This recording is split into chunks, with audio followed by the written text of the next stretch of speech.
Hello, everyone, and welcome to this episode of LMScast. I'm Christopher Badgett, and I'm joined today with Sebastian Cazacu. And today we're going to be talking a little bit about project management, what management means, and getting into some business life cycle stuff that you can apply to your courses. So Sebastian, thank you for coming on the show, and tell us a little bit about yourself. Who are you and what do you do?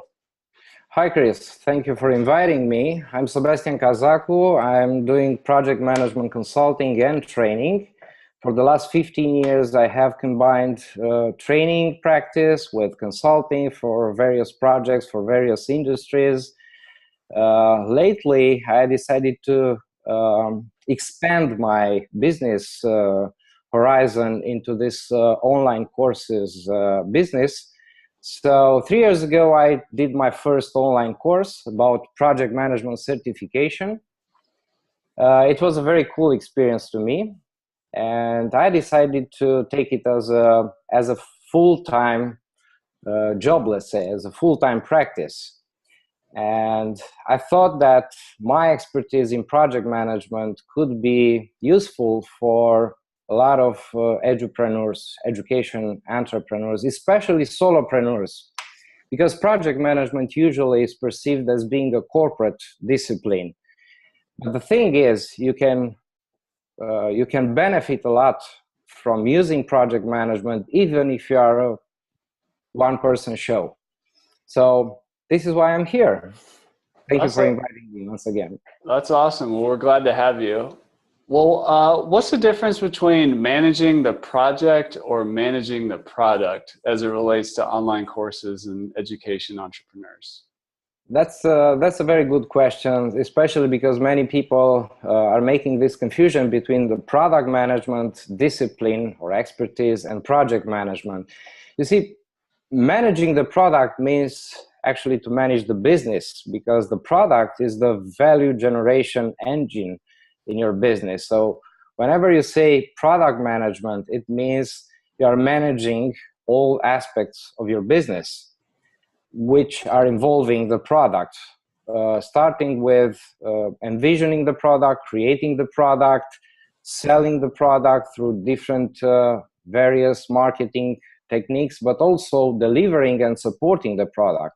All these aspects are related to the product as the core part of your business. So in this case, we're talking about a course as the product, right?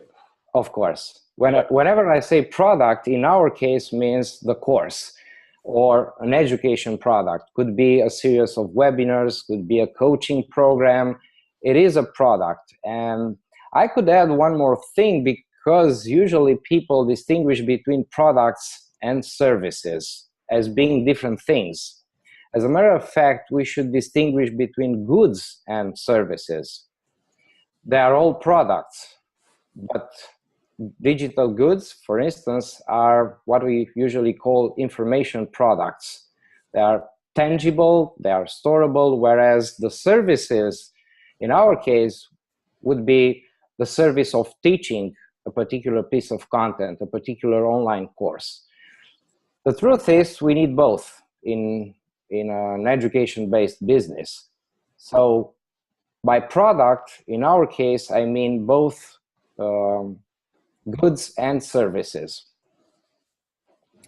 And coming back to your question, since product management means to manage your overall business, project management, on the other hand, means to manage the work that you need to do in order to achieve various objectives as you progress through your business. So it's a different approach, let's say, but they are complementary. Usually we say that a product, in our case a course or an education program, is actually the result of performing or executing a project. So whenever you are running a project, the result of that project will be the product, the course, or the combination of content and services that you are delivering along with the content. There are different disciplines, however, and they need to be somehow integrated into a coherent approach. Otherwise, people might feel a little bit confused about which comes first, which comes next.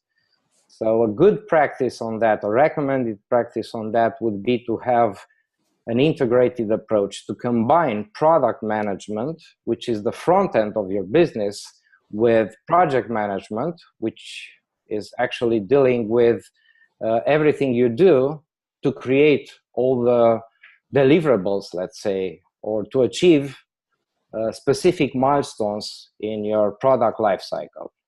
Is there a particular ratio that's healthy? Like, for example, 50-50 or 80-20, or do you know, is there like a metric there? I'm not sure I could indicate a precise metric on that. This is because the particular ratio of product and project management depends very much on the complexity of the product, but also on the complexity of the work you are doing to create, to sell, and to deliver that product. The thing is, each kind of product, in our case, education products, requires a particular approach, because product management is used in many industries. Actually, product management has been developed in automotive industry, but is now used in everything we develop. Software development, for instance, is one of the good examples that uses product management along with project management. So I wouldn't be able to give a precise ratio between product and project management. That's cool. That makes a lot of sense. Some of our audience are solopreneurs, so I think the important note there is if you're a one-person show, you need to be able to wear both hats and switch between the two. Like, okay, I'm a teacher now. Okay, now I'm running a business. Is that like a very simple way to say it? Yes, and this is one of the challenges actually in applying project management and product management in this particular business. Because in a corporation, you have multiple people working on a product, working on a project, and you have different roles. In a way, it's much easier to separate different types of work if you have multiple multiple roles. Whereas in a solopreneur scenario, you need to do everything on your own, or maybe you have just a very small team, maybe virtual assistants or something like that. So that's one of the reasons for putting more emphasis on the process. Because if you have a sound process, but a simple one, you'll be able to apply good project management practices even if you are working alone. So what's the first step in applying a project and product management approach? Is it developing that process, or what is it? Well, that would be an option, to develop your own process. However, the effort that you need to invest in developing your own process could be overwhelming. It takes a lot of time, it takes a lot of experience in project management if you want to develop your own process. So you're saying don't reinvent the wheel. Exactly, thank you. That's right. The key word here. Don't reinvent the wheel. Rather than reinventing the wheel, try to use as much as you can experience that has been created by other people. And we have a lot of documented experience in this field to use. So you don't need, actually, you can get it because it has been tested, it has been used in many industries, including e-learning industry. As a matter of fact, e-learning, when we say e-learning, we tend to think only about solopreneurs like us or small companies, but e-learning and education projects may come up in corporation environments as well, in corporate environments. I mean, there are a lot of companies using education products or online courses to support other business objectives, not necessarily to sell their courses, but to support different other objectives. As a matter of fact, I believe you are doing that with your own product. You are providing education content, education products to support your core product, which is LifterLMS, not the course itself. Absolutely. Yeah, we have something called Course Clinic rolling out very soon to support the education entrepreneurs and try to lay down some of those frameworks. Well, that sounds very interesting. Well, Course Clinic? Course Clinic. Yeah, that sounds interesting. What is, so what is that first step?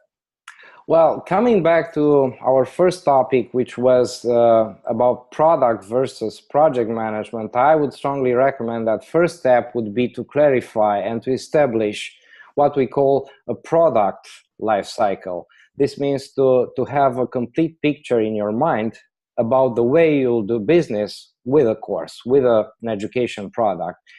And without going into too many details in this episode, because we could talk for hours about this product life cycle, I would suggest to keep it very simple, having just 3 major phases.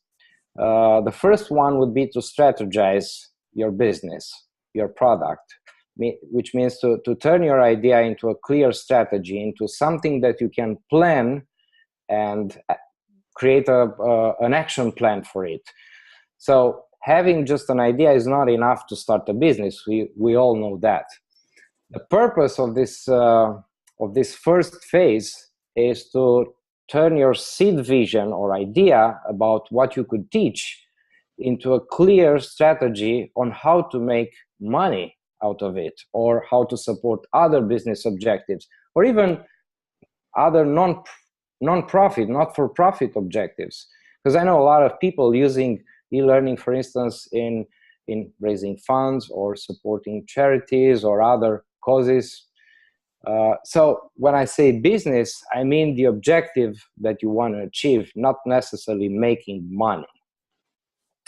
The second phase of this life cycle would be to test your assumptions, because in strategizing your business, you're making a lot of assumptions. You don't know for sure what your customer needs, what your customers want. You don't know for sure how will you run your business. So you need to do a little bit of experiment on that. You need to learn about the product. You need to learn about yourself as well, about your capability of delivering, of creating different kind of deliverables within the business life cycle. So that's the purpose of this second phase experiment. It's based on the idea that you'll be able to grow your business after you learned enough about what you need to do. So before stepping up to the highest level of business, you need to learn first. You need to experiment. You need to work with a selected group of people as early adopters or VIP customers. You can call them whatever you want, but it's really important to do a little bit of experiment. At the end of this phase, you will be able to create a new strategy. This time it will be a growth strategy, which is the content actually of the next and last phase, which is boost your business. So the third phase is boosting your business, is growing your business. You could think of growing the results, increasing the results of your business, but also you can think of improving your processes. The processes that you are using to create products, to market your products, to support your customers, everything that is related to the product. So when I say growth, I don't mean only money. I don't mean only sales. I mean growing the business as a whole, as an integrated system. So to summarize, these 3 phases would be the first thing you need to adopt in your business: strategize, experiment, and boost. Once you have established that, you can break down these phases into actionable steps and to develop the so-called project roadmap. That's awesome. And I've seen a lot of people kind of missing some of those. So if you don't have like a strategy, you're kind of like a ship without a sail or without a rudder. If you don't go ahead. Something like that. It means you are starting your trip without knowing exactly where you want to go. Right. I mean, you can reach your destination point only by chance if you don't set your destination point just before starting the trip, right? So stack the odds in your favor and spend some time doing the strategy work on the front end. Exactly, absolutely. And then the experiment thing that I've seen is that it's easy to think you have all the answers, or and you're not really listening to the customers. You've been doing this forever, so I'm just going to create my thing. But you're actually limiting your upside because you're not experimenting with real people and just getting valuable input and feedback on your core assumptions. So that's a good one. Exactly. And to be honest with you, I believe this is one of the most frequent mistakes we do in starting up any kind of business. We take these assumptions as being validated just because we think something. We presume that our customers will need something, and we presume that we'll be able to do certain things in creating and delivering the products. But actually, we don't know for sure. It's just a set of assumptions. We need to test these assumptions. And I've encountered a similar situation 3 years ago when I started to create online courses for my regular traditional in-class project management certification courses. And I thought it will be very simple. I just need to put my content online, and it's nothing more than that. I presume that everything is all clear and set. Well, I discovered it's not that easy, actually. It's a new set of customers, a new set of customer demands or expectations. It's a new kind of business. So I realized in my own experience that strategizing such a product is probably the most important success factor. Absolutely.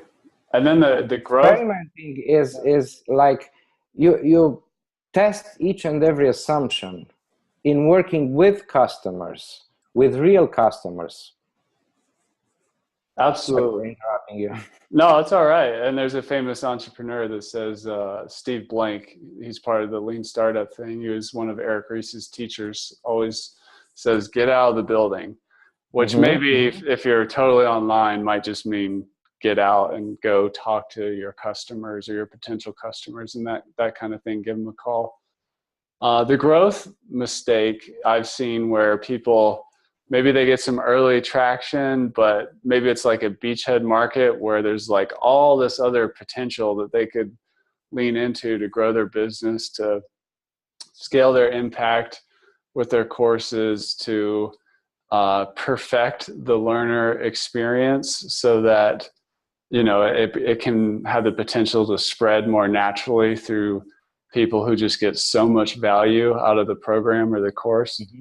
But yeah, like once you get some success, don't stop. Keep challenging your assumptions and keep looking at the growth opportunities.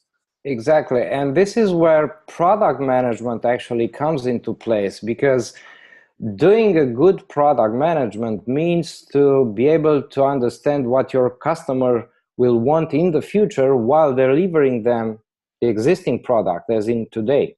So this dual role, this dual perspective on the market is the basis for having a sound growth. Otherwise, it's just, making just one step further, not reaching the final destination point, which is growing, establishing a growing engine. Well, let me shift gears and just on another question. LMS, as we all know, stands for Learning Management System, but what's the difference between LMS and project management? Like, how is that management different. Yeah, I totally agree. The term management might confuse a lot of people because, as a matter of fact, I've been asked by some people trying to understand this relationship. Look, if I'm using a learning management system, does that mean that I'm doing project management? Actually, no. Learning management system is a platform, is a technology platform that helps you to deliver the education process to your students, to your customers. It helps you to create the content as well, because when you structure the content, when you include engagements or different forms of interaction, it means that you are creating the product. So I would say the LMS is not only for delivering, but also for creating the product.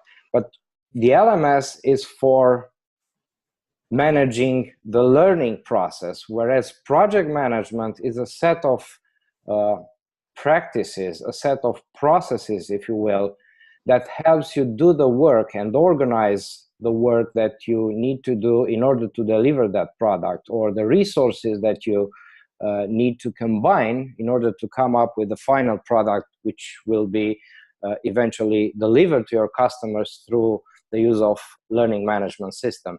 So there are two different topics, two different solutions for different problems. However, I believe there is a strong connection between the choice of the learning management system and the first phase in the product lifecycle that we have talked about a few minutes ago, strategizing. I would strongly advise anyone getting into this online course business to think of the learning management system they want to use before finalizing their strategy, because you might discover a lot of synergies between the strategy that you have in your mind or you created for your business and the features that the platform gives you. So it's a very, very fine tuning between making this strategic decision of choosing the right LMS and strategizing your overall business. I guess you have plenty of examples about this strategic choice in working with your customers for the LifterLMS product. Absolutely. Absolutely. Yeah. I mean, looking at the tools and the way they overlap, you know, it can definitely just seeing what's possible with engagement and, you know, stringing courses together or creating certificate programs based on groups of courses taken in any order. All those kinds of use cases, once you're familiar with the product options, help you form your strategy. So and not only for creating or delivering the product, but also for marketing the product to your customers. I remember your last blog post, if I'm right, which is Show Don't Tell. The title of Show Don't Tell. Having such a feature in your product helps you to create a different kind of campaign to market your product. You can use the real example instead of just using a sales page as a description of your product. You can give people the opportunity to have a hands-on experience with your product. Which I think is, I just want to say, I think that's interesting because, and for those of you that don't know, there's a feature in LifterLMS where even in a paid course or a free course, you can mark a lesson as free so that somebody can get in and experience that without having to register or create an account. So you're literally like giving them a free sample.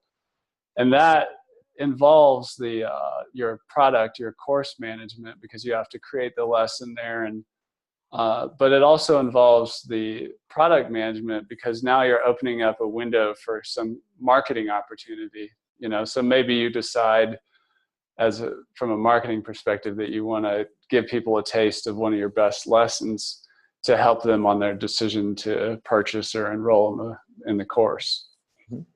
That's a very cool feature, and like I said, this is very important in that first phase of strategizing your business. If you know that you can use such a feature, you'll create a totally different strategy for both creating and marketing your education product. So that's why I said it's really important to keep in mind the LMS as a platform while you are strategizing your business.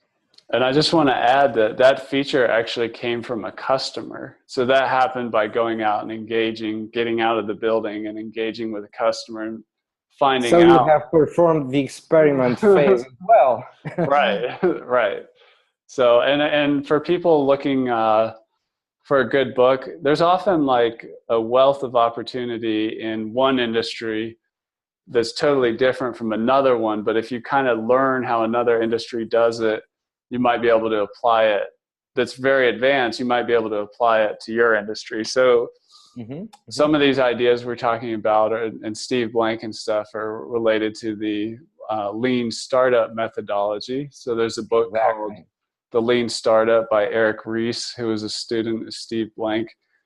If you look at software development and how software is developed, if you have some time, explore that a little bit, and maybe it'll help you figure out how to develop your product, which is not a software, but it's an education product, because there really are a lot of overlaps.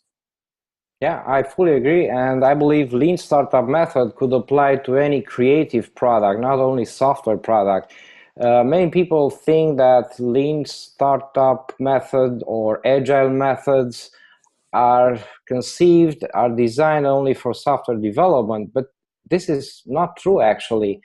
Any kind of product which requires a lot of creativity, which involves a lot of uncertainty, could benefit from using these approaches like Lean Startup method, Agile development, or Agile project management. So yes, it's a good starting point for anybody who wants to establish a growing business, not just to sell a course. I mean, anybody can sell a course, can create some content and publish it on the internet. It's pretty easy. But if you want to create a growing business, you need to rely on some proven methods. And the ones that you've mentioned are proven by the market in many other industries as well, not only in education startups. That's awesome.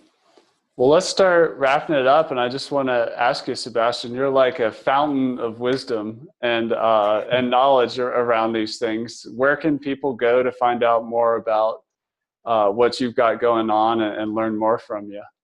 As a matter of fact, I'm working on a planning guide that would help education entrepreneurs to make better choices in the way they strategize and experiment their education-based business. And the website for that is Education Project Roadmap.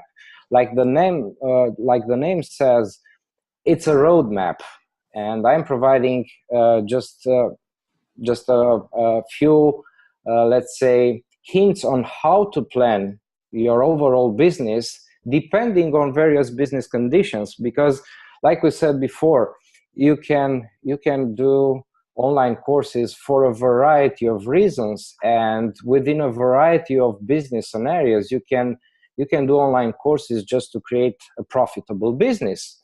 But you could also use online courses to support other business objectives, like, I don't know, maybe educating your customers before they become customers. So you will use the educational content as a way to attract customers, or you could use online courses as a way to decrease your support effort once you deliver the product. And many other business scenarios. You could expand your existing practice. For instance, if you're a consultant or a coach, like myself, you can use online courses to create a new and different income stream for your business. Or you could simply use education products just to support any other objective. So Depending on each case, you want to make sure that you are choosing the right planning strategy, the right planning sequence. And this is what I put together as a guide, as a planning guide on educationprojectroadmap.com. Thanks. That's awesome. That's awesome. Well, let's do, I like to leave people with an action plan. So let's each throw out a, one nugget of wisdom just to kind of close it out. And mine would be just to spend some time challenging your assumptions. Before you can challenge your assumptions, I would just take a step back, look down on what you've got going on as an education entrepreneur from 30,000 feet and look at what assumptions you're making. And from there, you can run experiments, you can test and so on. But you can't do any of that until you acknowledge that you are making assumptions in your online course project. So that would be my one takeaway. That's awesome. I would add something to your idea, which is build a learning mechanism into your business by using project management processes. If you use a process, it means that you are embedding learning capabilities into your own business, which means you'll be able to learn as you progress in your business and you'll be able to get better and better results. Otherwise, it's like reinventing the wheel each and every time. So I would consider that as one of the hidden benefits of using a roadmap or a process. You can call it whatever you want, but it's pure project management, which, by the way, it's called by some people the art of common sense. It's not rocket science. You don't have to think of it like something very complex. It's just the art of common sense. So build a learning engine into your business. It's a long-term investment. It's not just for one course or for one business objective. Awesome. Well, everybody, if you're interested, go check out the educationprojectroadmap.com. And thank you all for listening. We'll catch you on the next episode. Thank you so much.